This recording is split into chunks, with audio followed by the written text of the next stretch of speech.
और ये लोगो चेंज कर दो, इसमें दूसरे वाला लगाओ। Yes, we are live now. Hello friends, this is Himanshi and welcome to let's learn. सभी को गुड इवनिंग, नमस्कार, राम राम, सत श्री अकाल, अस्सलाम वालेकुम। What are you feel connected with? Hopefully आप सभी बढ़िया होंगे, मस्त होंगे, जबरदस्त होंगे। हिंदी पेडागोजी का मॉक टेस्ट 2 है। 30 क्वेश्चन हम लोग करेंगे और वैसे तो 15 क्वेश्चन ही आते हैं, बट लैंग्वेज 1, लैंग्वेज 2 और डिफरेंट डिफरेंट क्वेश्चन मिला करके हम लोग डिस्कस करेंगे, है ना। चलिए प्रियंका, पढ़ लीजिए। ज़्यादा ये गर्लफ्रेंड बॉयफ्रेंड की बातों पे ध्यान मत दीजिए, जीवन का हिस्सा है, लेकिन पढ़ाई के समय पढ़ाई कर लेंगे थोड़ा सा बेहतर रहेगा। बाकी तो इच्छा है आपकी, है ना। चलें आगे बढ़ें, क्वेश्चंस पे आए। बहुत बढ़िया, तो समझते हैं कहानी क्या है। देखिए, मॉक टेस्ट की तरह इसको लेना है, प्रैक्टिस क्वेश्चंस की तरह। जितने भी सारे टॉपिक्स हैं जो है कोशिश की गई इंक्लूड करने की। लाइक शेयर सब्सक्राइब आप कर देंगे। कल वाला पीडीएफ आज शेयर हो जाना चाहिए राहुल। और अगर हम बात कर रहे हैं टेलीग्राम चैनल की, तो टेलीग्राम चैनल पे आपको नए नोट्स भी, हिंदी, इंग्लिश और सीडीपी के अपडेटेड बेसिकली नोट्स जल्दी ही मिल जाएंगे। मैं कोशिश करूंगी 1 तारीख तक डलवाने की, ताकि 10 एक दिन 12 दिन भी अगर आपको पढ़ने के लिए मिल गए अच्छे से तो बढ़िया हो जाएगा। टेलीग्राम चैनल से आप जुड़ जाइएगा। और आते हैं, शुरुआत करते हैं क्वेश्चंस की। क्वेश्चन नंबर 1 देखिएगा और बताइएगा कि कवि क्या कहना चाहता है। ठीक, हिंदी पेडागोजी है तो ये मत कहिएगा इंग्लिश में भी क्वेश्चन दिखा दो। इंग्लिश में मैं थोड़ा ट्रांसलेट करके चल दूंगी, क्योंकि चलेंगे ट्रांसलेट करके, क्योंकि हिंदी और इंग्लिश के जो क्वेश्चंस हैं अभी, या इवन सभी लैंग्वेज के, वो ट्रांसलेटेड फॉर्म में ही हैं, क्वेश्चन सेम ही आते हैं। जब से पेपर ऑनलाइन ऑनलाइन हुआ है तब से ये चीज़ निकल करके आई है। ये क्यों फ्लक्चुएट कर रही है screen? Can you see? Have you done something? देखो एक बार। हाँ, कुछ तो पंगा है। वहां से ही चल रहा है, बस इसी स्क्रीन में हो रही है दिक्कत। हाँ ठीक है भाई, कोई दिक्कत नहीं है। चलो आ जाओ, इधर देखते हैं फटाफट से। अधिगम के दौरान बच्चों द्वारा की गई त्रुटियों का अध्ययन और विश्लेषण महत्वपूर्ण है, क्योंकि यानी उनको स्टडी करना है जो एरर्स बच्चे कर रहे हैं पढ़ाई के दौरान, और उनको एनालाइज करना है, यानी विश्लेषण करना है, तोड़ के देखना है। देखना महत्वपूर्ण है क्योंकि यह उनकी अधिगम प्रक्रिया की स्थिति को समझने में मदद करता है कि बच्चे सीख कैसे रहे हैं। इस प्रोसेस को आप समझेंगे यदि बच्चे की गलतियों को आप पकड़ पाएंगे, उसको एनालाइज कर पाएंगे, यानी विश्लेषण कर पाएंगे, समझ पाएंगे गलती हो रही है तो क्यों हो रही है, उसकी स्टडी करना। आपको पता लगेगा किन टॉपिक्स में बच्चे ज्यादा गलतियां करते हैं, किस तरह की गलतियां करते हैं। इसलिए विश्लेषण आवश्यक है, ताकि आप ये देख पाएं कि बच्चा सीखता कैसे है। ये आपको पता लगेगा गलतियों से कई बार कहां गैप है। उदाहरण के लिए, यदि कोई बच्चा मैं स्कूल गया था के बजाय मैं स्कूल जाया था कहता है, तो यह दर्शाता है कि वह सही काल का उपयोग करने में संघर्ष कर रहा है, यानी जो टेंस है वो सही से यूज नहीं कर पा रहा है। इस स्थिति में शिक्षक को क्या करना चाहिए? 4 ही ऑप्शन है, इन्हीं में से एक सही निकलेगा कुछ जो बच्चे के भले में हो, पक्ष में हो बच्चे के। पहला ऑप्शन है, त्रुटि को नजरअंदाज कर देना चाहिए क्योंकि समय के साथ बच्चा खुद सीख जाएगा। देखिए, नजरअंदाज करने से बात बनेगी नहीं, आपको तरीका ढूंढना है कि वो खुद से फिगर आउट करे और सही उत्तर तक पहुंच पाए, या चर्चा करके सही कराया जाए। तुरंत से त्रुटि को करेक्ट नहीं करना होता, बट हाँ, चर्चा और परिचर्चा करके सही कराना होता है। देखते हैं, तो ये तो होगा नहीं कि इग्नोर कर देंगे। नजरअंदाज करने से समस्या का समाधान निकलेगा नहीं। सेकंड ऑप्शन है, बच्चे की त्रुटियों को तुरंत सही करना चाहिए और सजा का उपयोग करना चाहिए। सजा का उपयोग करने की आजादी, या कहूं ये प्रिविलेज आपके पास नहीं है, ये काम आप नहीं कर सकते हैं। सजा जो है, RT, right to education act, जो शिक्षा का अधिकार अधिनियम 2009 है, जो 1 अप्रैल 2010 से लागू हुआ था, उसमें साफ साफ कॉर्पोरल पनिशमेंट को, बच्चे को आप आंखें नहीं दिखा सकते, मुर्गा मुर्गी नहीं बना सकते, डंडा नहीं उठा सकते, बेसिकली आप दंड नहीं दे सकते। सिंपल बात है, प्रोहिबिटेड है, बैन है। आपकी शिकायत की जा सकती है यदि आप बच्चे को कोई भी पनिशमेंट देते हैं तो। ठीक, फिर आती है बात, तो ये भी हट गया। थर्ड ऑप्शन है, बच्चे की त्रुटियों का विश्लेषण कर यह समझने का प्रयास करना चाहिए कि उसे किस प्रकार का समर्थन चाहिए। यानी आप जब बच्चे की गलतियां, जो एरर्स हैं, उनका विश्लेषण करेंगे, एनालिसिस करेंगे, उनको खोल करके देखेंगे और यह समझने का प्रयास करेंगे कि उसे किस प्रकार का समर्थन चाहिए, यानी हेल्प कहां चाहिए, बच्चा स्ट्रगल किस एस्पेक्ट में कर रहा है, किस पहलू में जो है वो संघर्षरत है। ठीक, तो ये बात सही है। फोर्थ ऑप्शन देखेंगे, बच्चे को दोबारा से व्याकरण रटने पर मजबूर करना चाहिए। रटना, रटंत विद्या चलंत नहीं, रोट मेमोराइजेशन पे फोकस नहीं करना है। सब्जेक्ट कोई भी हो, पूरी पेडागोजी में रटने पे फोकस नहीं है, अर्थपूर्ण ढंग से सीखने की बात की गई है। तो त्रुटियों का विश्लेषण करके ये समझने का प्रयास करना है कि बच्चे को हेल्प चाहिए कहां पे। अगर उसको पास्ट टेंस में या भूतकाल में या वर्तमान में, जहां पे भी दिक्कत हो रही है, जिस भी तरह की गलती है, उसको उसका विश्लेषण करके, उसका पता लगा करके, उसकी पूरा क्या कहेंगे, ऑटोप्सी करके, एकदम उसको चीरफाड़ करके, और फिर आपको सॉल्यूशन तक पहुंचना है। तो third option is the right answer over here. आगे बढ़ेंगे, क्वेश्चन नंबर 2 देखिएगा क्या कहता है। दूसरा सवाल अगेन अभिकथन और कारण असर्शन रीजनिंग वाला प्रश्न है, जो लगभग हर एक सब्जेक्ट में आपसे आजकल पूछे ही जाते हैं। ठीक है बात, तो फटाफट से आप जवाब देंगे क्वेश्चन नंबर 2 का पढ़ करके, है ना। इतना भी जल्दी नहीं देना है कि पढ़ा ही नहीं है और जवाब दे दिया। एक बार मैं इसको रिफ्रेश कर लेती हूँ, कुछ तो प्रॉब्लम है इस स्क्रीन में, है ना। यूं ही तो कोई स्क्रीन खराब नहीं होती, कुछ तो वजह होती ही है। ये फ्लक्चुएशन पता नहीं आज क्यों है, बट क्या ही हम कर सकते हैं इसमें, वही देखने का प्रयास हम कर रहे हैं। चलिएगा, खैर ये सब बातें होती रहेंगी। हाँ, अभी भी सेम ही समस्या है आई थिंक। देखिएगा, नोट्स कब दे दीजिएगा, नोट्स दे देंगे एक आध दिन में। यार ये इसकी कंप्लेंट कर देना, इसमें दिक्कत आ रही है। देखो एक बार सेकंड क्वेश्चन देखिए आप। स्क्रीन देखना हम कर देते हैं बंद यहाँ से, क्योंकि यहाँ समस्या जो है बरकरार है, फ्लक्चुएट कर रही है स्क्रीन। देखिएगा, ये नए स्टूडियो में पता नहीं रोज़ नई नई समस्याएं आती रहती हैं। सितारा क्या कह रहे हो मैम, आप इतना टाइम के पाबंद कैसे हैं, इतना टाइम के पाबंद कैसे हैं ये पूछ रहे हो। बस क्या बताएं, कोशिश करेंगे सच में ही पाबंद हो जाएं। ये जो आपने सार्केस्टिकली मजाक उड़ाया है इसको ठीक किया जाए, है ना। जब चीज़ें ज़्यादा हो जाती हैं और मैनेज नहीं हो पाती तो ये होता है। चलिए आते हैं। देखिए, अभिकथन यानी जो आपका स्टेटमेंट है क्या है, हिंदी शिक्षण में कहानी, कविता और नाटक का उपयोग बच्चों को भाषा सीखने में मदद करता है। यानी जब आप हिंदी का शिक्षण कर रहे हैं, टीचिंग ऑफ हिंदी की अगर हम बात करें, तो जो कहानी है, कविता है, यानी पोइट्री हो गया, स्टोरी हो गई, नाटक हो गया, है ना, ये सब जो है ये अलग अलग विधाएं हैं भाषा की। उपयोग बच्चों को भाषा सीखने में मदद करता है। हाँ भाई, बिल्कुल हेल्प करेगा। जब बच्चा कविता गाता है या सुर लय ताल का पूरा इस्तेमाल कर रहा है, कहानी पढ़ता है, नाटक का मंचन करता है, तो इन सब से उसकी भाषा बेहतर होती है, भाषा की अभिव्यक्ति बेहतर होती है, भाषा का अवबोधन या कॉम्प्रिहेंशन बेटर होता है। ठीक, कारण क्या है इसका, ये साहित्यिक विधाएं बच्चों की कल्पना, रचनात्मकता और अभिव्यक्ति को बढ़ावा देती है। यानी बच्चा कल्पना करेगा, जब वो कविता गाता है ना, तो वो कल्पना करता है कि एक मछली पानी में गई या मछली जल की रानी, तो वो कल्पना करेगा, उसके दिमाग में इमेजिनेशन भी आती है, परियों की दुनिया की बात हो रही है तो वो कल्पना करेगा, इमेजिन करेगा। रचनात्मकता, कुछ जब आप बहुत सारी कविताएं पढ़ रहे हैं, कुछ कहानी पढ़ रहे हैं, नाटक पढ़ रहे हैं, आपसे कहा जाए एक कविता कहानी लिखने को, तो आप भी कर पाएंगे। तो क्रिएटिविटी आती है और अभिव्यक्ति, यानी भाषा को अभिव्यक्त करना, अपने आप को अभिव्यक्त करना, एक्सप्रेस करना बच्चा सीखता है।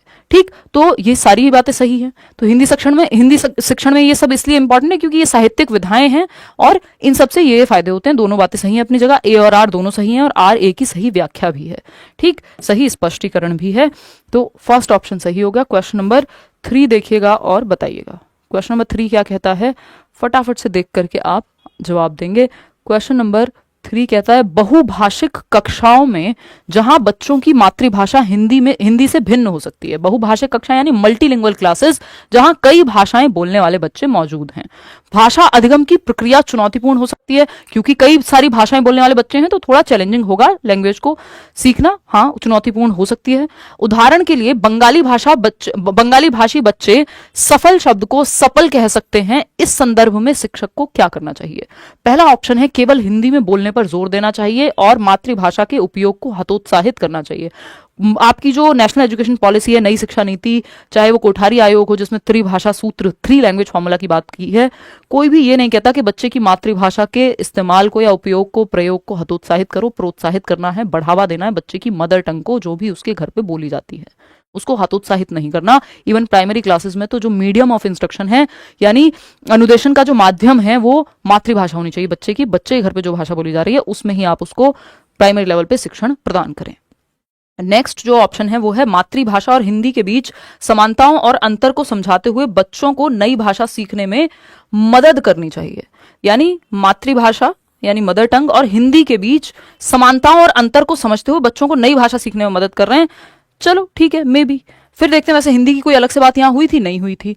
फिर देखते हैं थर्ड ऑप्शन, बच्चों की मातृभाषा को हानिकारक मानते हुए। मातृभाषा कभी भी हानिकारक नहीं हो सकती। जो मदर टंग है बच्चे की, बच्चा जो भी घर से लेके आता है वो बेस्ट है। उसकी मातृभाषा हो, उसकी आर्थिक स्थिति हो, उसकी रुचियां हो, उसकी उम्र हो, कुछ भी है, जो भी उसकी सामाजिक परिप्रेक्ष्य या पृष्ठभूमि हो, सब काम का है। बच्चों को मातृभाषा में बात करने से रोकने के लिए सख्त नियम बनाना नहीं। तो ये बाकी 3 ऑप्शन तो और खराब हैं, इसमें यही बेस्ट है सेकंड वाला, कि मातृभाषा और हिंदी के बीच समानताओं और अंतर को समझाते हुए बच्चों को नई भाषा सीखने में मदद करनी है। जहां सिमिलैरिटी है उससे कनेक्ट करेंगे, जहां अंतर है वहां बताएंगे, तो बच्चा क्या है, बेहतर भाषा सीख पाएगा। और हिंदी की बात हो रही थी यहाँ पे कि हिंदी और बंगाली में दिक्कत थी, तो आप जो चीजें कॉमन है उसकी मातृभाषा में हिंदी से मिलती जुलती हैं और जो जो अंतर हैं उनको समझाएंगे कि प नहीं फ यूज होगा। ठीक, तो ये बात तो सही है, फिर सेकंड ऑप्शन ही सही बचता है। हिंदी की बात हुई है इसमें क्वेश्चन में, मुझे लगा था कि नहीं हुई है। क्वेश्चन नंबर 4 देखिएगा और बताइएगा कि क्या कहना चाहता है कवि फटाफट से। कक्षा में एक बच्चा है जो र को ल बोलता है, ड़ को ल भी बोल सकता है, ऐसी कई चीजें हो सकती हैं, उच्चारित करता है। ठीक है बात, कोई दिक्कत परेशानी इस बात को समझने में अगर हो रही हो तो आप बता सकते हैं। एक बच्चा है कक्षा में जो र को ल बोलता है, उच्चारित करता है, जैसे राम को लाम कहता है। इस स्थिति में शिक्षक को किस प्रकार की सामग्री का उपयोग करना चाहिए? कैसे टीचिंग लर्निंग मटेरियल का इस्तेमाल करके आप इस समस्या का समाधान ढूंढेंगे कि बच्चा र को ल बोलता है। बच्चे को कठिन शब्द याद करने के लिए कहेंगे तो जो समस्या है उसको छोड़ के किसी और तीसरी बात पे चले गए। कठिन शब्द याद कराने से क्या होगा, जब यहाँ पे र को ला बोलने की समस्या है तो कोई एक अक्षर है जिसको गलत उच्चारित कर रहा है, वो बच्चे को बोलने या कंफ्यूज कर रहा है। बच्चे को बोलने और सुनने के लिए ऑडियो सामग्री और उच्चारण अभ्यास जैसे फ्लैश कार्ड का उपयोग करना, हाँ इससे सुधरेगी स्थिति। फिर भी थर्ड ऑप्शन देखते हैं, बच्चे को उसकी त्रुटियों के लिए डांटना फटकारना ये किसी भी चीज का समाधान नहीं है पूरी पेडागोजी में। बच्चे को कक्षा में बोलने का मौका न देना, मौका देंगे तब जाके बात सुधरेगी, अभिव्यक्ति को नहीं रोकना है बच्चे की, तो ये भी गलत हो गया। एक ही ऑप्शन है जो बच्चे के पक्ष में जाता है, वो है बच्चे को बोलने और सुनने के लिए ऑडियो सामग्री और उच्चारण अभ्यास जैसे फ्लैश कार्ड वगैरह का प्रयोग कराना, कि जब वो ऑडियो सामग्री सुनता है, भाई अगर आप ध्यान से सुन रहे हैं, अगर मैं सही भाषा का इस्तेमाल कर रही हूं और आप मेरी क्लास देख रहे हैं तो क्या होगा, आपके वो शब्द का जो उच्चारण है वो ठीक हो जाएगा अगर आप थोड़ा सा ध्यान से सुनेंगे तो जब ऑडियो सामग्री आप बच्चे को दे रहे हैं जिसमें वो सही तरीके से उच्चारित शब्दों को, कि राम को राम बोल रहे हैं, लाम नहीं बोल रहे हैं, तो इस तरह की चीजें वो जब सही सामग्री सुन रहा होगा, फ्लैश कार्ड में उसको दिखाया जाएगा कि ये र ल में अंतर होता है, तो बात सुधर जाएगी। Second option is the right answer. ठीक, आगे बढ़ेंगे। क्वेश्चन नंबर 5 देखिएगा और फिर बताइएगा क्वेश्चन नंबर 5 क्या कहना चाहता है, फटाक से समझेंगे और बात करेंगे इस पे। फिर क्वेश्चन नंबर क्या हो गया फोन में, क्वेश्चन नंबर 5 की जब हम बात कर रहे हैं, शिक्षकों के लिए यह महत्वपूर्ण है कि वे कक्षा में ऐसी रणनीतियों का उपयोग करें जो बच्चों में हिंदी सीखने की रुचि और उत्साह बढ़ाए। उदाहरण के लिए, यदि कोई बच्चा कहता है कि हिंदी बहुत कठिन है, मैं इसे नहीं सीख सकता, तो शिक्षक को क्या करना चाहिए? यानी बात क्या हो रही है कि यह महत्वपूर्ण है कि कक्षा में ऐसी रणनीति यानी ऐसी स्ट्रेटेजीज का उपयोग किया जाए, ऐसे मेथड्स का उपयोग किया जाए जो बच्चों में हिंदी बोलने की रुचि बढ़ाए, हिंदी में उत्साह बढ़े, हिंदी के इस्तेमाल में उनका, क्योंकि हम हिंदी पढ़ा रहे हैं यहाँ पे। उदाहरण के लिए, यदि कोई बच्चा कहता है कि हिंदी बहुत कठिन है, मैं इसे नहीं सीख सकता, यानी बच्चों को लग रहा है कि बहुत मुश्किल है यार, मेरे से नहीं हो पा रहा है, तो क्या करना चाहिए as a teacher? First option है, कठिन पाठों को सरल और रोचक बनाने के लिए कहानी, खेल और गतिविधियों का उपयोग करना चाहिए, यानी बच्चे को सक्रिय कर दो, एक्टिव कर दो। चलो सही लग रहा है। फिर भी सेकंड ऑप्शन पढ़ेंगे, बच्चे को हिंदी में कठिन अभ्यास देकर उसे मजबूर करना चाहिए कि वह अभ्यास के माध्यम से सीख ले। बच्चे को मजबूर कर रहे हैं, डांट रहे हैं, फटकार रहे हैं, डर का भय का माहौल बना रहे हैं, ये सब बच्चे के पक्ष में नहीं है, तो ये तो नेगेटिव हो गया, इसको तो हटा देंगे, है ना। थर्ड ऑप्शन है, बच्चे को उसकी मातृभाषा में पढ़ाई जारी रखने देना चाहिए। अब यहाँ पे हिंदी भी तो सीखनी है ना कभी ना कभी, अब हिंदी सीखने में कठिनाई हो रही है तो अब मात्र कोई प्राइमरी क्लास की तो बात है नहीं, प्राथमिक कक्षा के बाद तो बाकी भाषाएं भी पढ़ेगा ना बच्चा, तो ये तो कहना गलत हो जाएगा। बच्चे को समझाना चाहिए कि भाषा सीखना एक मुश्किल और समय लेने वाली प्रक्रिया है। अब उसको पहले ही मुश्किल लग रहा है, आप और उसको मुश्किल बता दे रहे हैं, तो सही ढंग से उसको आसान और रोचक बनाएंगे। मुश्किल क्या है, कुछ भी नहीं है मुश्किल। फिर ठीक, एज अ टीचर अगर आप भी यही कहेंगे अरे मुश्किल है तो फिर सॉल्यूशन तो निकलेगा नहीं। ठीक, तो आपको तो रुचि जागृत करनी है, जिस चीज में हमारा इंटरेस्ट होता है वो हमें मुश्किल कहाँ लगती है। प्रेम देख लीजिए, लोगों को कितने शौक से करते हैं, है ना, आसान चीज है कोई, है।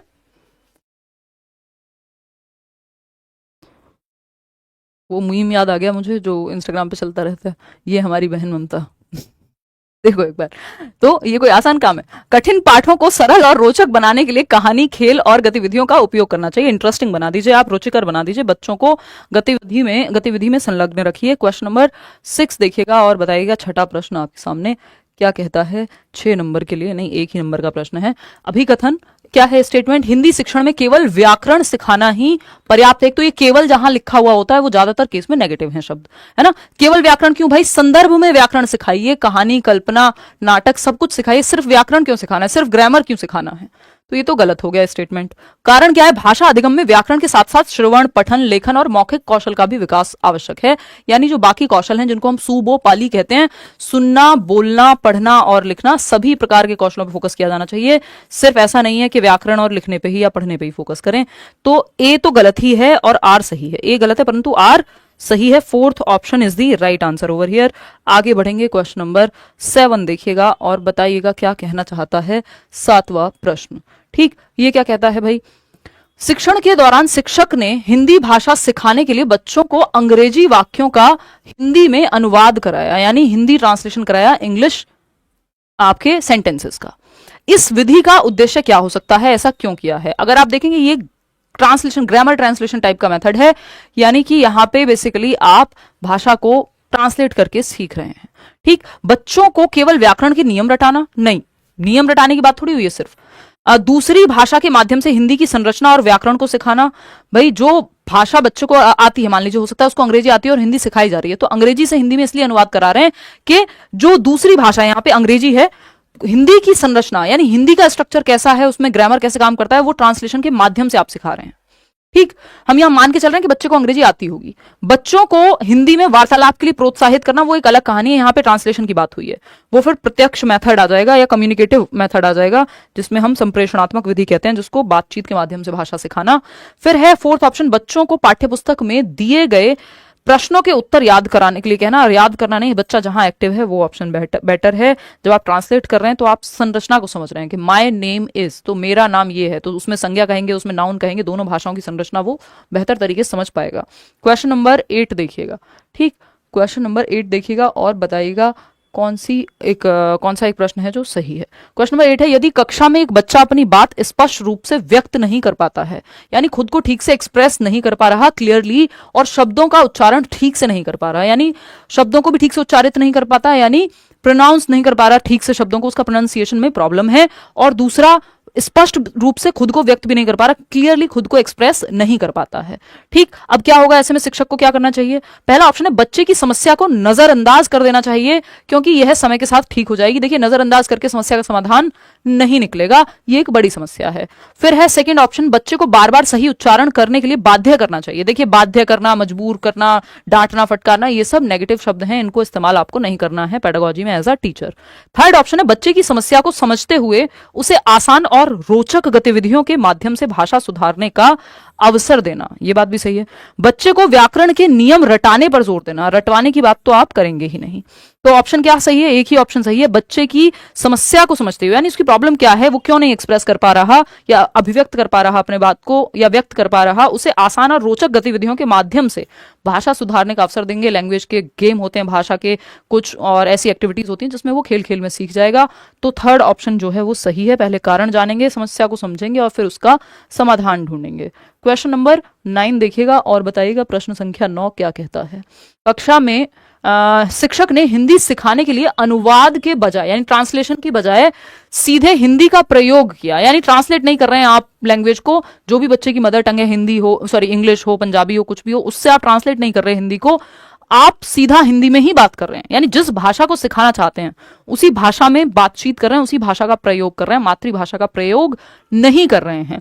प्रत्यक्ष विधि कहते हैं इसको, कि जब आप जो लक्ष्य भाषा है, जिसको टारगेट लैंग्वेज कहते हैं, जिसको सिखाने के लिए आप टारगेट कर रहे हैं, जो यहां पे हिंदी है, जब आप लक्ष्य भाषा को सिखाने के लिए लक्ष्य भाषा का ही इस्तेमाल करते हैं, यानी टारगेट लैंग्वेज को सिखाने के लिए टारगेट लैंग्वेज का ही यूज कर रहे हैं, तो उसको प्रत्यक्ष मेथड या डायरेक्ट विधि कहते हैं, कि डायरेक्ट उसी लैंग्वेज से उसी लैंग्वेज को आप सिखाने की कोशिश कर रहे हैं। ऐसे आप इसको समझिए कि जब इंग्लिश मीडियम स्कूल्स की अगर हम बात करें, जहां पे हिंदी बोलने पे ही फाइन है मान लीजिए, तो इसका मतलब क्या है, या जहां पे इंग्लिश में ही बात हो रही है पूरे टाइम, तो इंग्लिश से ही आप इंग्लिश बोल करके ही डायरेक्ट, या इंग्लिश यूज करके ही आप इंग्लिश को सीख रहे हैं, ना कि ट्रांसलेशन करके। ठीक, तो ये डायरेक्ट मेथड होता है जिसमें मदर टंग का, मातृभाषा का प्रयोग नहीं हो रहा है। ठीक, प्रत्यक्ष विधि का उद्देश्य क्या है भाई? ये जो डायरेक्ट मेथड है, इसका उद्देश्य ऑब्जेक्टिव क्या होता है? पहला ऑप्शन है, बच्चों को बिना व्याकरण सिखाए भाषा के दैनिक प्रयोग में निपुण बनाना।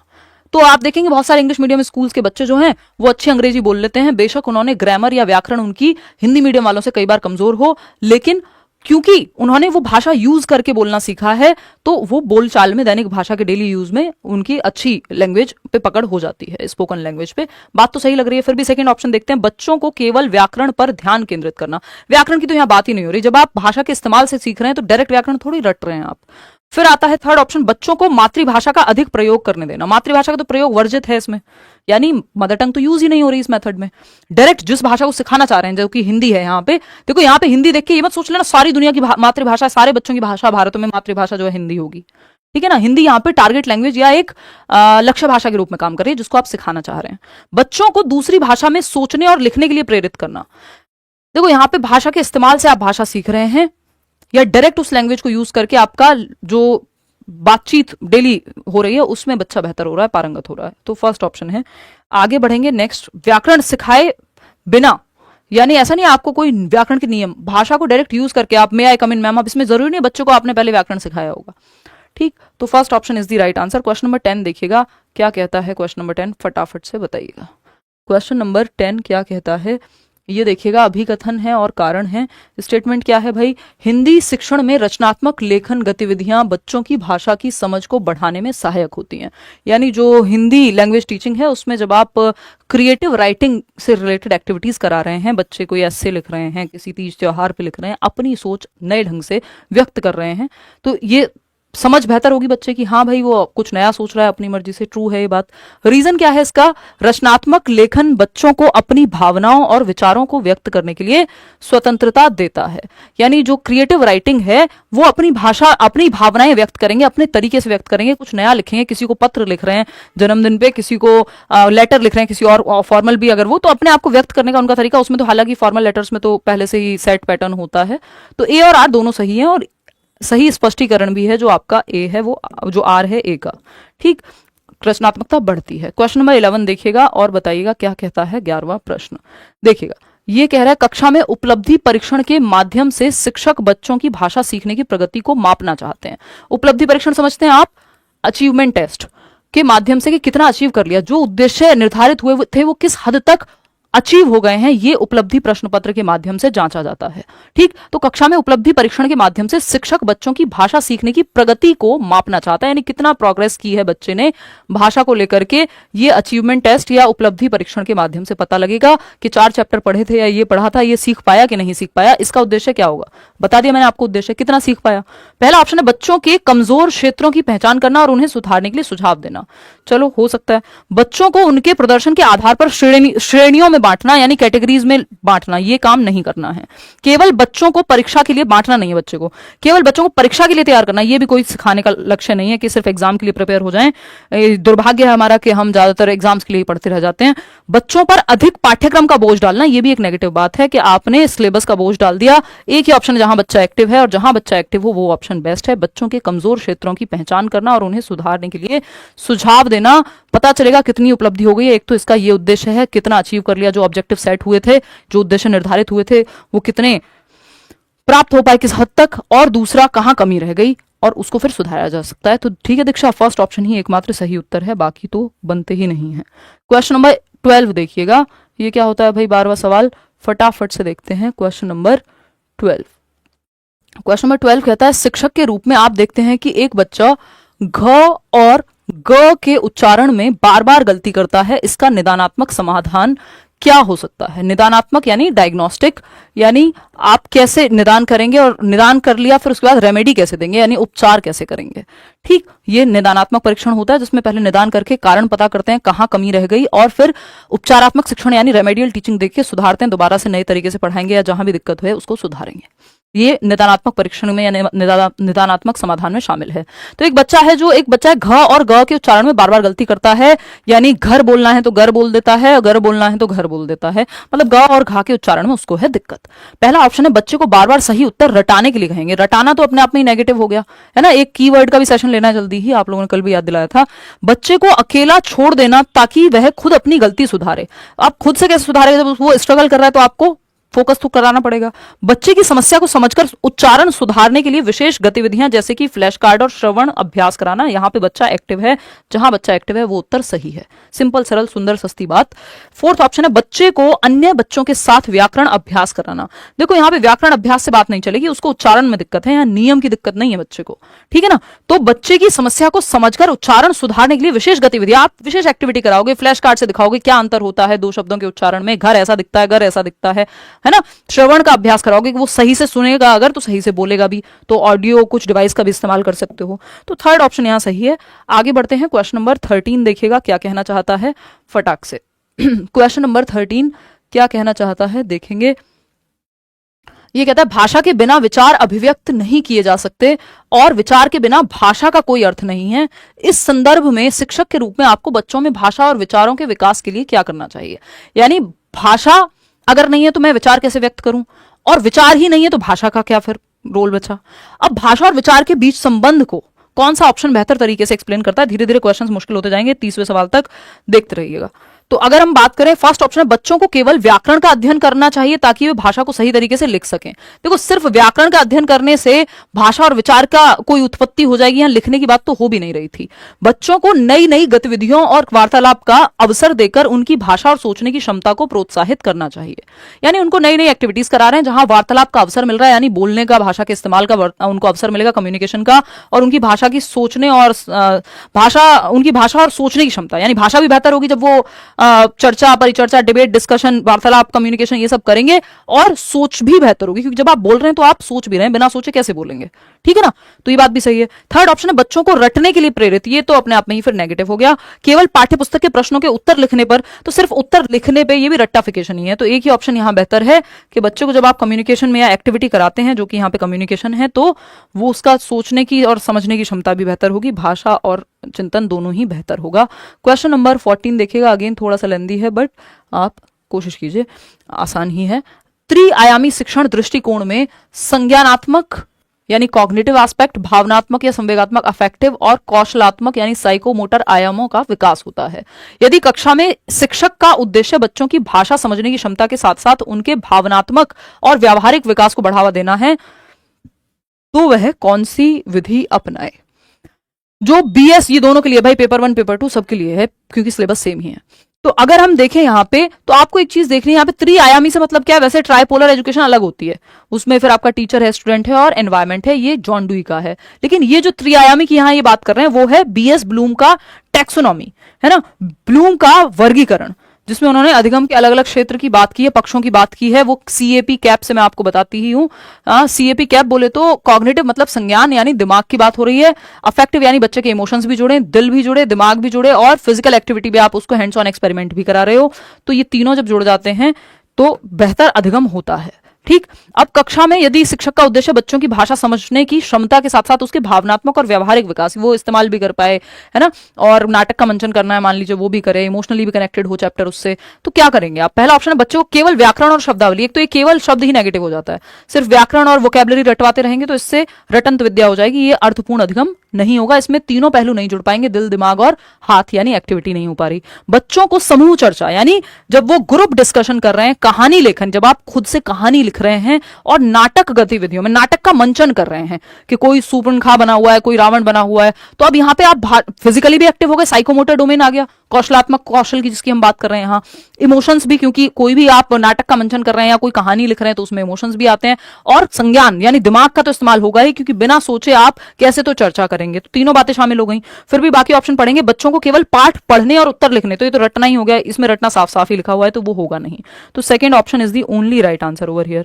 आगे बढ़ेंगे, क्वेश्चन नंबर 15 देखिएगा और फिर बताइएगा क्या कहना चाहता है कवि नहीं एग्जामिनर, फटाफट से बताइएगा। क्वेश्चन नंबर 15 कहता है, एक शिक्षक ने कक्षा में हिंदी पढ़ाते समय निम्नलिखित दृष्टिकोण अपनाए। यानी कुछ पर्सपेक्टिव हैं, 4 यहाँ पे पॉइंट्स दिए हुए हैं जो हिंदी पढ़ाते हुए एक टीचर ने जिन पर्सपेक्टिव्स को अपनाया है, परिप्रेक्ष्यों या दृष्टिकोणों को अपनाया है। पहला है बच्चों से पाठ पढ़वाना और उसमें कठिन शब्दों के अर्थ समझाना। यानी आप बच्चों कह रहे हैं कि एक काम करो, पाठ पढ़ो, जो पढ़वाया नहीं जाता पाठ, टीचर एक बच्चे को खड़ा किया जाता है, फिर वो जो है चैप्टर रीडिंग करेगा, ये होता है क्लासरूम में, ठीक है। और कठिन शब्दों के अर्थ समझाना, ठीक है। बच्चों को कहानी के पात्रों पर चर्चा करने के लिए कहना कि कहानी में ये पात्र थे, मान लीजिए, है ना, एक तेनालीराम था और ये था वो था, तो उन पे चर्चा करो, कौन सा पात्र कैसा था। फिर आता है थर्ड, भाषा, पात्र का मतलब है यहाँ कैरेक्टर से, तो कहानी में, स्टोरी में कैरेक्टर्स होते हैं ना, मूवी में भी कैरेक्टर्स होते हैं। भाषा कौशल विकसित करने के लिए छोटे छोटे समूह में लेखन गतिविधियां कराना, यानी आप ग्रुप में लिखवा रहे हैं, ग्रुप राइटिंग करा रहे हैं, इसमें भी बच्चा एक्टिव है, यहां भी बच्चा एक्टिव है और यहां भी बच्चा एक्टिव है। फोर्थ ऑप्शन देखना, बच्चों को सीखने में आने वाली कठिनाइयों को दूर करने के लिए व्यक्तिगत मदद करना, अगर जरूरत पड़ रही है तो बच्चों को आप हेल्प कर रहे हैं इंडिविजुअली भी। सिंपल, आपको एक बिल्कुल क्या कहें उसको, एकदम रामबाण इलाज टाइप की बात है, जहां बच्चा एक्टिव है वो ऑप्शन बेस्ट है पूरी पेडागोजी में।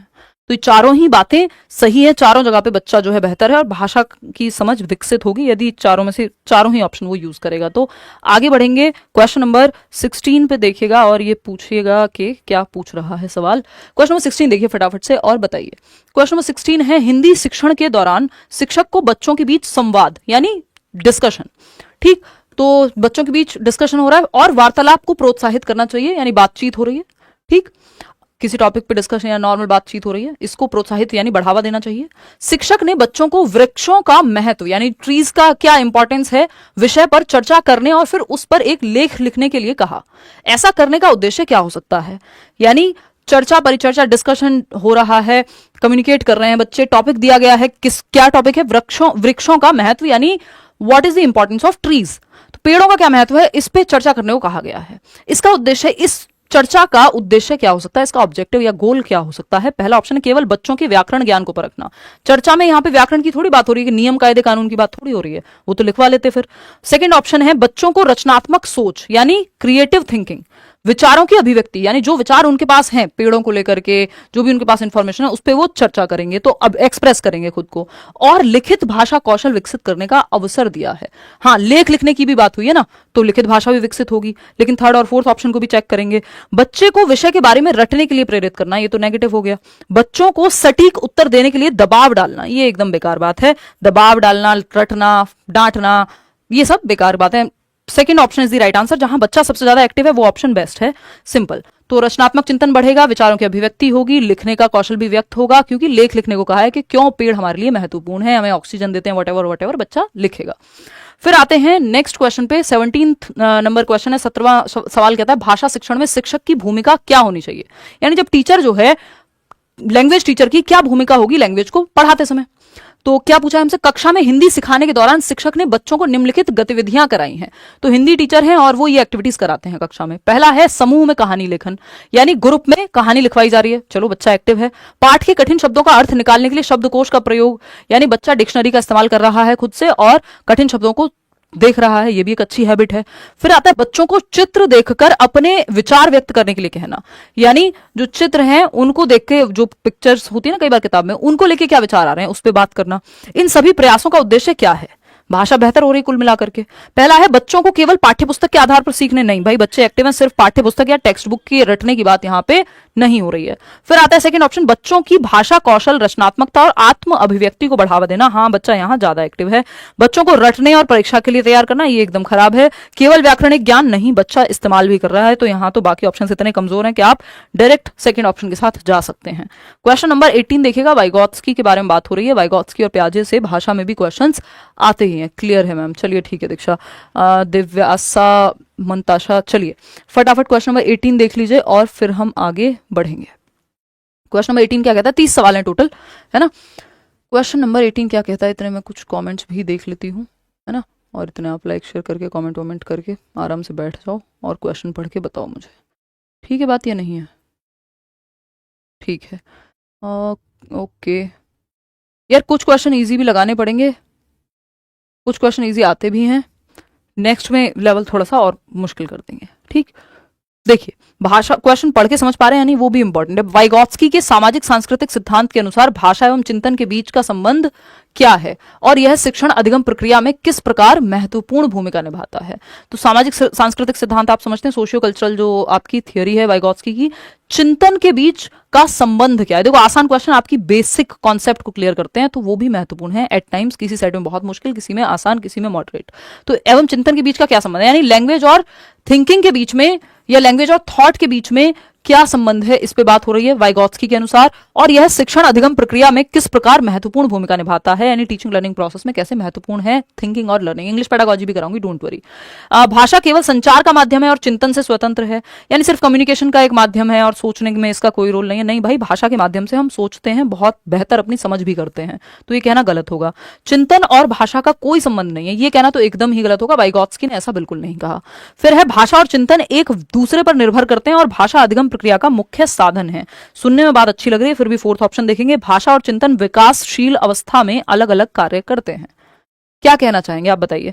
भाषा और चिंतन एक दूसरे पर निर्भर हैं और भाषा अधिगम प्रक्रिया का मुख्य साधन है, यानी एक दूसरे में इंटरडिपेंडेंट हो जाते हैं, एक टाइम के बाद मर्ज होते आते हैं। जो आपका लैंग्वेज और थॉट है, और लैंग्वेज जो है वो एक इंपॉर्टेंट टूल है किसका, हमारी कॉग्निटिव डेवलपमेंट का, सीखने का या हमारे अधिगम का। तो लैंग्वेज और थॉट शुरुआती सालों में अलग अलग चलते हैं, भाषा अलग, विचार अलग, पैरेलली चलते हैं, समानांतर चलते हैं, और 3 साल के बाद जाकर के मर्ज हो जाते हैं। ये वाइगॉत्स्की कहते हैं। ऐसा नहीं कि ये अलग अलग ही काम करते रहते हैं। और विकासशील अवस्था का मतलब क्या कहना चाह रहे हैं ये हमें पता नहीं है, इससे बेहतर ऑप्शन थर्ड है, नहीं तो हम इसके साथ भी चले जाते। शुरुआत के 3 साल में होता है, या तो ऐसा इन्होंने कुछ लिखा होता। ठीक है ना, चलिए, क्योंकि 3 साल के बाद भी तो विकासशील ही है अवस्था, ऐसा थोड़ी कि तब नहीं है। क्वेश्चन नंबर 19 देखिएगा, प्याजे से एक सवाल है, फटाफट से आप लोग जवाब देंगे। क्या कहना चाहते हैं प्याजे? प्याजे के संज्ञानात्मक विकास सिद्धांत में आत्मसात और समायोजन की प्रक्रियाएं हैं। आत्मसात बोले तो एसिमिलेशन, और समायोजन बोले तो एकोमोडेशन की प्रक्रियाएं हैं। ये 2 प्रोसेस हैं, और ये बच्चे की अधिगम प्रक्रिया को किस प्रकार से प्रभावित करते हैं आपको ये देखना है। पहला ऑप्शन है आत्मसात और समायोजन केवल वयस्कों के लिए उपयोगी होते हैं। नहीं भाई, बच्चा जन्म से, जैसे ही बचपन से बेसिकली जब से उसको भाषा या जो आसपास चीजें वो देखना शुरू करता है, समायोजन और आत्मसातीकरण की प्रक्रिया शुरू हो जाती है, क्योंकि अनुकूलन की प्रक्रिया, अपनी समझ विकसित करने की प्रक्रिया डे 1 से शुरू हो गई है कहीं ना कहीं। ठीक, तो ये तो गलत होगा। आत्मसात का अर्थ है नई जानकारी को पुराने ढांचे में फिट करना, यानी एड दी कुछ तो इस तरह का कि add new information into existing scheme, add something into your existing schema, वो है आपका एसिमिलेशन। बात तो सही हो रही है। जबकि समायोजन में पुराने ढांचे को नई जानकारी के अनुसार बदलना। समायोजन बोले तो एकोमोडेशन, इसमें जो पुराने ढांचे को, जो आपका स्कीमा है, उसको आप मॉडिफाई कर रहे हैं नई इंफॉर्मेशन के बेस पे। यही तो दोनों की डेफिनेशन है।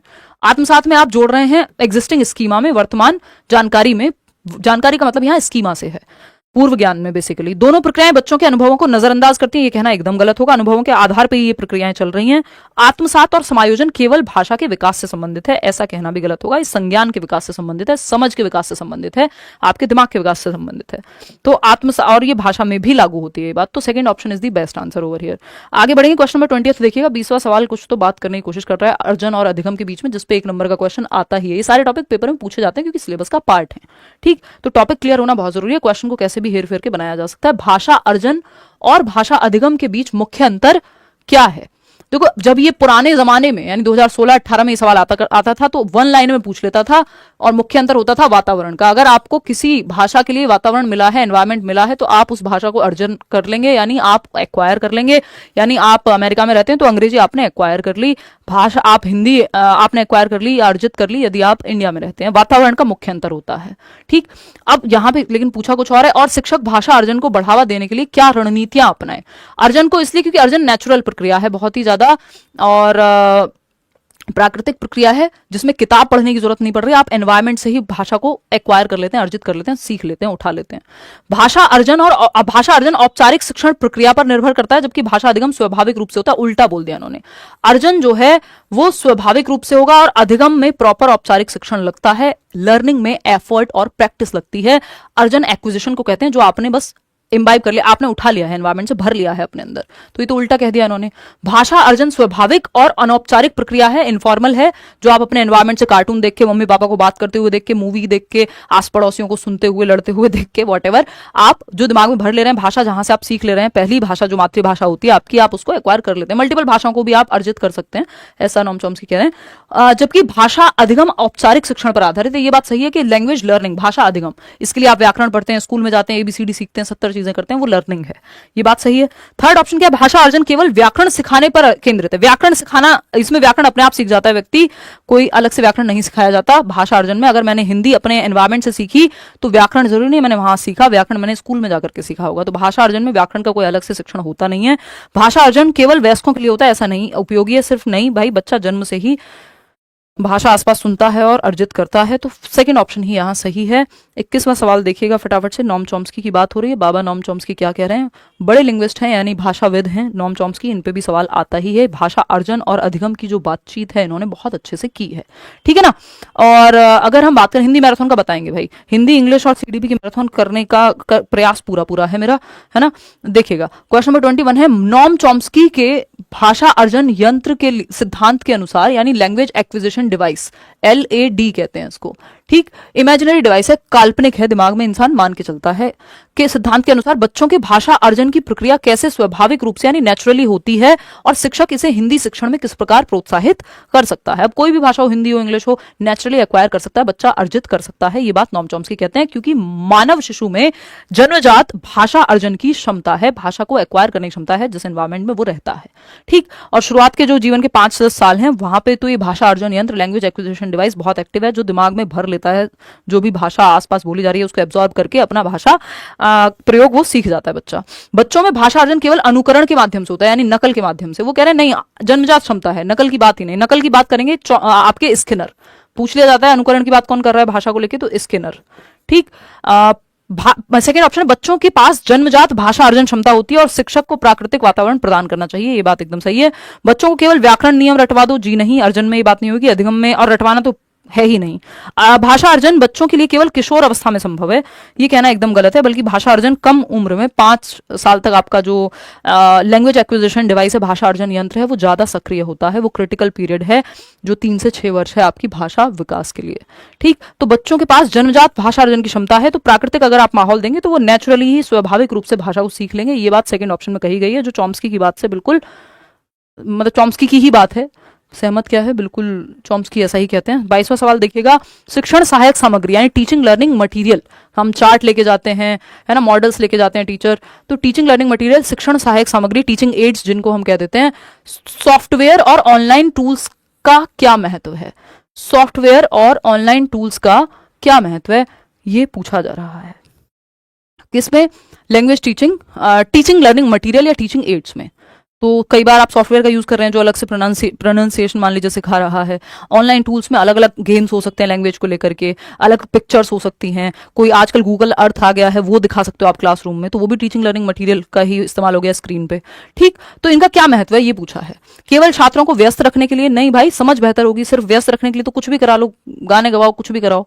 फिर आता है सेकंड ऑप्शन, यह छात्रों को डिजिटल माध्यम से अपने ज्ञान को विस्तार से समझने में मदद करता है, यानी डिजिटल मीडियम है एक, जिससे बच्चे का जो ज्ञान है वो और विस्तृत होगा। जब आपको कहा जा रहा है इस पे रिसर्च करके आना, कल पढ़ के आना, कोई वीडियो देख के आना इस टॉपिक पे, जल चक्र क्या होता है एक वीडियो यूट्यूब से देख के आना, क्या है ये, डिजिटल माध्यम हो गया एक तरह से, तो इससे हेल्प मिलेगी बच्चे को। यह केवल बच्चों के मनोरंजन के लिए है, जी नहीं, सीखने के लिए भी है, मनोरंजन के लिए फिर बहुत चीजें हैं, केवल खेल कूद के लिए नहीं, आपको बच्चे को सक्रिय रख के सिखाना भी है, जो कि सेकंड ऑप्शन में है कि डिजिटल माध्यम है। भाई ये सॉफ्टवेयर और ऑनलाइन टूल क्या है, डिजिटल माध्यम है ना, जिससे बच्चा बेहतर तरीके से सीख पा रहा है।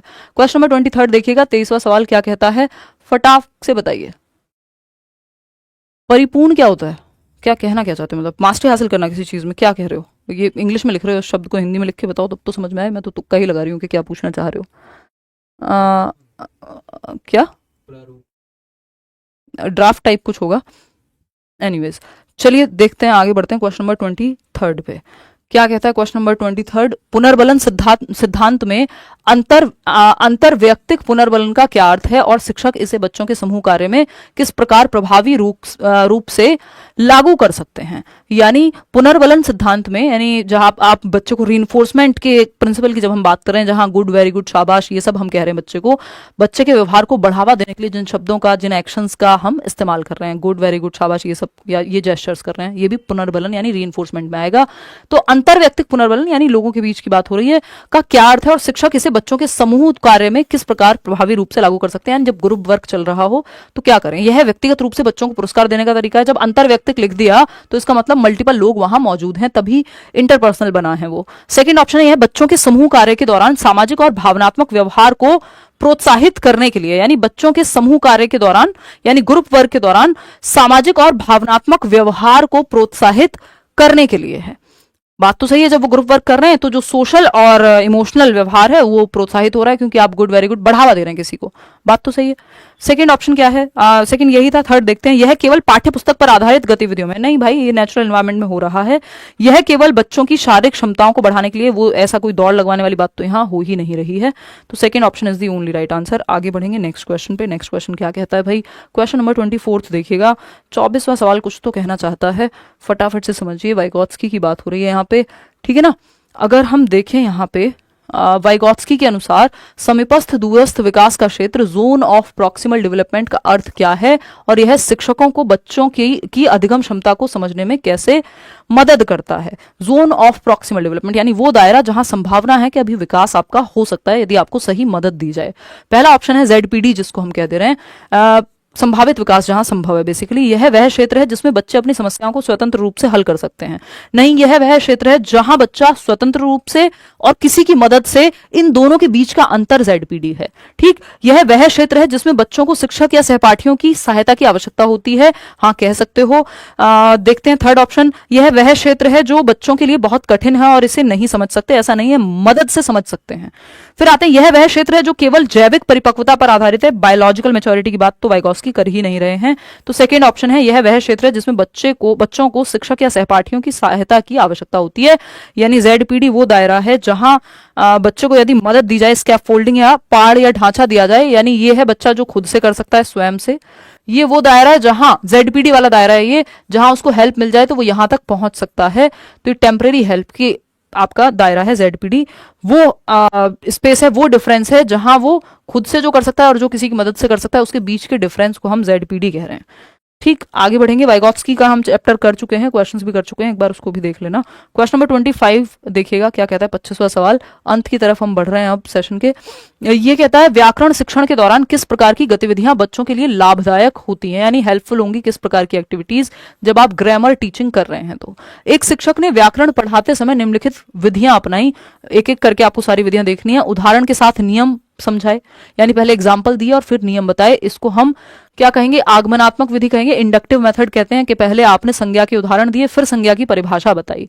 खेलों और गतिविधियों के माध्यम से अभ्यास कराना, बच्चा यहां भी एक्टिव है, ये भी इंडक्टिव मेथड भी अच्छा होता है। बच्चों को स्वयं वाक्य बनाने के लिए कहना, तो बच्चा फिर से यहाँ एक्टिव है। त्रुटियों पर सुधारात्मक प्रतिक्रिया दी, यानी फीडबैक दे रहे हैं जहां जरूरत है, जहां गलतियां हो रही हैं, ये भी सही है। चारों ही सही है। सक्रिय भागीदारिता और त्रुटि सुधार चारों में ही हो रहा है, केवल पाठ्यपुस्तक आधारित नहीं है, केवल व्याकरण रटवाने की बात नहीं हुई है, बच्चों की त्रुटियों को नजरअंदाज भी नहीं किया गया है। तो चारों ही सही है, चारों में ही बच्चा सक्रिय है, एक्टिव है। क्वेश्चन नंबर 26 देखिएगा। 26वां सवाल क्या कहता है भाई, फटाफट से देखिएगा। क्वेश्चन नंबर 26 कुछ तो कहना चाहता है, भाषा शिक्षण में शिक्षण सामग्री का चयन कैसे किया जाना चाहिए, यानी जब आप लैंग्वेज टीचिंग कर रहे हैं तो लैंग्वेज टीचिंग मटेरियल कैसे चूज करेंगे, ये पूछा है आपको, है ना, ये आपको पूछा है। शिक्षक ने बच्चों को पढ़ाने के लिए निम्नलिखित सामग्री चुनी है। अब कुछ सामग्री है जो टीचर ने चुनी है। चित्र और फ्लैश कार्ड, यानी पिक्चर्स का यूज किया है, फ्लैश कार्ड्स का यूज किया है। फ्लैश कार्ड नहीं होते, छोटे छोटे। ठीक, बाल कविताएं और कहानियां, यानी जो चिल्ड्रन लिटरेचर है, स्टोरीज हैं, पोएम्स हैं, उन सब का इस्तेमाल किया है। दैनिक जीवन से जुड़े विषयों पर चर्चा, तीनों में ही बच्चा एक्टिव है, तीनों ही सामग्रियां सही हैं। बच्चों को विषय में रुचि दिलाना, हाँ, इंटरेस्ट क्रिएट होगा बच्चे का और सरलता से समझ जाएगा। बच्चों को केवल पाठ्यपुस्तक की बात नहीं हुई है, सिर्फ रटने की बात नहीं हुई है, जटिल सामग्री का प्रयोग नहीं किया गया है, कठिन और जटिल नहीं, आसान सामग्री जो और इजी बना दे, रुचि दिलाए, रुचिकर बन जाए, यानी इंटरेस्टिंग लगे बच्चे को और सरलता से सीख पाए, ऐसी ही सामग्री है। चाइल्ड सेंटर्ड अप्रोच है यहाँ पे और चाइल्ड सेंटर्ड ही मेथड और सामग्री का इस्तेमाल किया गया है। क्वेश्चन नंबर 27 देखिएगा, हिंदी शिक्षण में समग्र दृष्टिकोण यानी होलिस्टिक अप्रोच का महत्व क्या है, बताइए। होलिस्टिक यानी समग्र का मतलब ये जो सब कुछ अपने अंदर समाहित कर ले, हर एक पहलू को देख ले। पहला ऑप्शन है, बच्चों के सभी भाषा कौशलों का समग्र विकास करना, यानी सु बो प ली, सुनना, बोलना, पढ़ना और लिखना, ये सब जो भाषा कौशल है, इन सब का इस्तेमाल सब एकीकृत रूप से विकसित हो रहे हैं, जो कि एक बहुत ही बेहतरीन बात है। फिर भी सेकंड ऑप्शन देखेंगे, केवल व्याकरण पर ध्यान केंद्रित करना, सिर्फ व्याकरण रटवाना एकदम खराब तरीका है। संदर्भ में व्याकरण सिखानी होती है, कॉन्टेक्स्ट में, है ना। ऐसा नहीं है कि सिर्फ नियम अलग से रटवा दो आप, तो व्याकरण व्याकरण चिल्लाना बहुत अच्छी बात नहीं है। संदर्भ में व्याकरण जहां लिखा हो वो पॉजिटिव है। थर्ड ऑप्शन है, बच्चों को केवल लिखने तक सीमित रखना। केवल लिखने क्यों, सारे जो कौशल है, भाषा कौशल, सुनना, बोलना, पढ़ना, लिखना, सबका इस्तेमाल कराओ। बच्चों को उनकी त्रुटियों पर डांटना, ये भी गलत है। डांटना फटकारना तो आपको अलाउड ही नहीं है। बच्चे के सभी कौशलों का समग्र विकास, यानी जब आप बच्चे को लिखने के लिए भी कह रहे हैं, बोलने के लिए भी कह रहे हैं, नाटक मंचन के लिए भी कह रहे हैं, तो सुनना, बोलना, पढ़ना, लिखना सब उसमें, कविता गायन के लिए भी कह रहे हैं, तो सब कुछ शामिल हो गया। बच्चे के चारों भाषा कौशल जो हैं एक साथ विकसित हो रहे हैं, जो एकीकृत होते भी हैं, इंटीग्रेटेड होते भी हैं। क्वेश्चन नंबर 28 देखिएगा, अभिरुचि परीक्षा यानी एप्टीट्यूड टेस्ट का उद्देश्य क्या है और शिक्षक इसे हिंदी शिक्षण में छात्रों की व्यक्तिगत रुचियों को समझने और सुधारने के लिए किस प्रकार से प्रभावी रूप से लागू कर सकते हैं। तो अभिरुचि परीक्षा छात्रों के मानसिक स्वास्थ्य को जांचने के लिए है। ये कोई मेंटल हेल्थ का परीक्षण थोड़ी है। एप्टीट्यूड मतलब आपका किस क्षेत्र में आपके अंदर क्षमता है बेहतर करने की, तो इंटरेस्ट भी उस क्षेत्र में होना चाहिए, आपके अंदर एप्टीट्यूड है यानी एबिलिटी है कि उस विशेष क्षेत्र में आप बेहतर कर पाएंगे। ठीक, सेकंड ऑप्शन यह है परीक्षा केवल बच्चों के एकात्मक रुझानों को नापने के लिए, यानी जो एकमात्र उनका रुझान है एक ही तरफ, ऐसा नहीं है। यह छात्रों के व्यक्तिगत रुचियों को जानने और उनके अध्ययन के क्षेत्र को सही दिशा देने के लिए होती है। शिक्षक इसे बच्चों की रुचियों को पहचानने और शैक्षिक सामग्री में सुधार लाने के लिए लागू कर सकते हैं कि भाई बच्चा किस तरफ जा सकता है, वो स्पोर्ट्स में अच्छा हो सकता है, वो उसको क्या दिशा दें, हम म्यूजिक में अच्छा हो सकता है। तो एप्टीट्यूड बेसिकली उसकी रुचि किस तरफ है और उसमें क्षमता किस तरफ जाने की, उस तरह से फिर उसको सिखाया जाए। अभिरुचि परीक्षा का उद्देश्य केवल बच्चों की विषय विशेष जानकारी जी नहीं, तो थर्ड ऑप्शन यहाँ बेहतर है और बच्चा सबसे ज्यादा एक्टिव भी आपको थर्ड ऑप्शन में ही नजर आएगा। क्वेश्चन नंबर 29 देखिएगा, दक्षता परीक्षा या कॉम्पिटेंसी टेस्ट या प्रोफिशिएंसी टेस्ट भी इसको हम कह देते हैं। ये क्या कहती है भाई, दक्षता परीक्षा का उद्देश्य क्या है यानी ऑब्जेक्टिव क्या है, और शिक्षक इसे हिंदी कक्षा में विद्यार्थियों की शैक्षिक क्षमता को मापने के लिए किस प्रकार प्रभावी रूप से यूज कर सकता है कि बच्चे कितना दक्ष हैं, जो उन्होंने पढ़ा है उसमें कितने प्रोफिशिएंट हैं। ठीक है ना, गुल अफसान कुछ अलग से निकाल करके लाएंगे जिससे कि मजे भी आए, है ना। पर दक्षता परीक्षा का उद्देश्य केवल विद्यार्थियों को उनके अकादमिक प्रदर्शन में कमी बताना है, यानी कहाँ कमी रह गई ताकि उन्हें सुधारा जा सके, तो ऐसा नहीं है। दक्षता तो ये देखती है किस हद तक अचीव हो पाए जो आपके कौशल थे। दक्षता परीक्षा छात्रों के शैक्षिक कौशल और उनकी विषय विशेष समझ का मूल्यांकन करने के लिए होती है, जिसे शिक्षक व्यावहारिक परीक्षणों और संचार गतिविधियों के माध्यम से लागू कर सकते हैं। यहाँ पे वो वाला फंडा लागू हो रहा है कि पेडागोजी में जो लंबा वाला ऑप्शन है, जो सबसे बड़ा ऑप्शन है, वो सही है। जो बहुत बार ये तुक्का फिट बैठ जाता है, बट ये कोई नेसेसरी नहीं है, कोई फैक्ट नहीं है। ठीक, दक्षता परीक्षा केवल इस केस में आपको पढ़ के देख लेना है कि क्या ये पॉजिटिव भी है, बच्चे के भले की बात कर रहा है, तो ठीक है। दक्षता परीक्षा केवल छात्रों की मानसिक स्थिति को मापने के लिए नहीं होती, ये कोई मेंटल परीक्षण नहीं है। दक्षता परीक्षा छात्रों को निष्क्रिय करने के लिए बिल्कुल भी नहीं है कि बच्चों को पैसिव बना दो। एक ही ऑप्शन सही है कि दक्षता परीक्षा छात्रों के शैक्षिक कौशल और उनकी विषय विशेष समझ का मूल्यांकन करने के लिए होती है कि उनको कितना आता है किसी एक भाषा के क्षेत्र में, या जो भी उन्होंने सीखा है साल भर में, तो वो कितना जानते हैं उस चीज को जो उन्होंने पढ़ा है, और जिसे शिक्षक व्यावहारिक परीक्षणों और संचार गतिविधियों के माध्यम से लागू कर सकते हैं। प्रैक्टिकल स्किल्स के बेसिस पे टेस्ट लेकर के ही पता किया जा सकता है कि बच्चा कितना प्रोफिशिएंट है, कितना दक्ष है, कितने बेहतर ढंग से सीख पाया जो उसको सिखाया गया क्लासरूम में या पढ़ाया गया, या जो भी उद्देश्य थे उनकी प्राप्ति हो पाई नहीं हो पाई, और किस लेवल तक हो पाई अगर हुई तो। क्वेश्चन नंबर 30 देखिएगा, आखिरी सवाल है आज का, फटाफट से बताएंगे। मुख्य कौशल में भाषाई कौशल, सामाजिक कौशल और समस्या समाधान कौशल का क्या संबंध है, और हिंदी कक्षा में इनका विकास कैसे किया जा सकता है। मुख्य कौशल यानी मेन स्किल्स हैं कि लैंग्वेज को लेकर के स्किल्स, सोशल स्किल्स, बच्चा एक दूसरे के साथ कैसे डिस्कशन करेगा, और समस्या समाधान यानी प्रॉब्लम सॉल्विंग, जो भी उसके सामने प्रॉब्लम आए उस पर वो समाधान निकाल पाए। इसके बारे में कौन सा एक ऑप्शन आपको सही लगता है। आज मॉक टेस्ट को मॉक टेस्ट की तरह ही रखा है, बातें बहुत ज्यादा नहीं की है। ठीक, फटाफट से बताइएगा। देखिएगा, क्वेश्चन नंबर 1 है, ऑप्शन नंबर 1 है भाषाई और सामाजिक कौशल का कोई संबंध नहीं है, क्योंकि ये दोनों अलग अलग क्षेत्रों में काम आते हैं। ऐसा नहीं है, सोशल स्किल्स और लैंग्वेज का बहुत बड़ा रिलेशन है। आप लोगों से चर्चा बातचीत कैसे करते हैं, भाषा के माध्यम से ही करते हैं ना। सेकेंड ऑप्शन, समस्या समाधान कौशल केवल गणित या विज्ञान के विषय में लागू होते हैं, जबकि भाषाई और सामाजिक कौशल अन्य विषयों में भी उपयोग नहीं होते। ऐसा नहीं है, समस्या समाधान और कौशल जो है या गणित या विज्ञान विषय में नहीं, हर एक विषय में शामिल हो पाएंगे। आप लैंग्वेज से रिलेटेड भी प्रॉब्लम सॉल्विंग या प्रॉब्लम पोज कर सकते हैं कोई। भाषाई, सामाजिक और समस्या समाधान कौशल आपस में जुड़े हुए होते हैं और इन्हें एकीकृत तरीके से विकसित किया जा सकता है। हिंदी कक्षा में शिक्षक इन कौशलों को छात्रों में संवाद, रचनात्मक लेखन और समूह कार्य के माध्यम से बढ़ावा दे सकता है। ये बच्चे के पक्ष में है, और अगेन उत्तर जो है लेंदी भी है। फिर भी फोर्थ ऑप्शन देखते हैं, इन कौशलों का कोई विशेष महत्व नहीं है, क्योंकि शिक्षा का मुख्य उद्देश्य केवल बच्चों को पाठ्यक्रम की सामग्री पढ़ाना है। ये तो रटवाने की बात कर रहा है, तो बाकी ऑप्शन तो आसपास भी कहीं आते नहीं है। अब ये क्यों सही है इसको समझते हैं।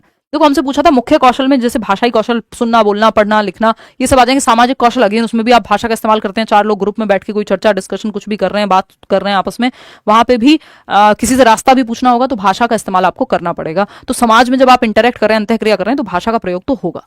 ठीक, तो भाषाई, सामाजिक और समस्या समाधान, प्रॉब्लम सॉल्विंग में भी आप, अगर आपको समस्या का समाधान ढूंढना है तो आप क्या करेंगे, इंटरनेट का सहारा लेंगे, लोगों से बातचीत करेंगे, चर्चा करेंगे, मम्मी ये बात समझ नहीं आ रही, अच्छा इसका जीवन में समस्या का समाधान ढूंढना है। उसमें भी हर जगह भाषा का इस्तेमाल है, चाहे आप किताब से ढूंढें, चाहे आप इंटरनेट से ढूंढें, चाहे लोगों से बातचीत करके किसी समस्या का समाधान निकालें, लेकिन भाषा का प्रयोग वहां भी है।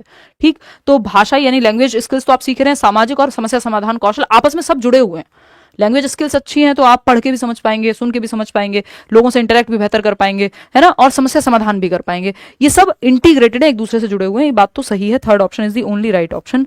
तो थर्ड ऑप्शन सही है। आउट ऑफ 30 क्वेश्चन कितने आपने ठीक किए? इसकी पीडीएफ और बाकी के 3-4 जो सेशन है उनकी इकट्ठी ही पीडीएफ आज ही मैं अभी के अभी कोशिश करूंगी। ये वाला पीडीएफ तो कल हो जाएगा, बाकी जो पेंडिंग पीडीएफ हैं और जो अपडेटेड नोट्स हैं वो मंडे तक तीनों सब्जेक्ट के ही, हिंदी, इंग्लिश और सीडीपी 90 नंबर हैं, वो फ्री नोट्स आपको मिल जाएंगे टेलीग्राम पे। टेलीग्राम चैनल ज्वाइन करके रखिएगा, लाइक शेयर सब्सक्राइब आप कर दीजिएगा अगर सेशन आपको पसंद आया हो।